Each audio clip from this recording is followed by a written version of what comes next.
ટેક્સટાઇલની દુનિયામાં વિશ્વસનીય નામ ધરાવતું શોપ એટલે કે Abubakar clothing store. Abubakar clothing સ્ટોરમાં શૂટિંગ સ્ટાર્ટિંગ માટે એક નંબર કપડું જોતું હોય તો અહીંયા મળી જશે. અને સારામાં સારી બ્રાન્ડનું કપડું જોતું હોય તો અહીંયા તમે પહોંચી જાઓ.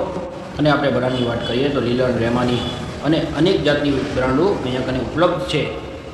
સારામાં સારી ક્વોલિટીના ચેક્સવાળા, પ્લેનમાં, ડિઝાઇનમાં અને લગ્નની સિઝન માટે એક નંબર કલેક્શન છે. કુર્તા માટે પણ એક નંબર કલેક્શન છે. સામે નવરાત્રિની સિઝન આવી રહી છે તો રાહ ના જુઓ, જલ્દીથી મુલાકાત કરો અબુબકર ક્લોથિંગ સ્ટોરની. અહીંયા કને સારા ભાવથી કપડું મળી જાય છે. અને લોકેશનની વાત કરીએ તો સોની બજાર પેલેસ રોડના વચ્ચે અબુબકર ક્લોથિંગ સ્ટોર, રાધનપુર. તો અવશ્ય જ મુલાકાત લેજો. અને સારા કપડાની ક્વોલિટી જોતી હોય તો આજે જ વિઝિટ કરો અબુબકર ક્લોથિંગ સ્ટોરનું અને એમની આઈડીને ફોલો કરો.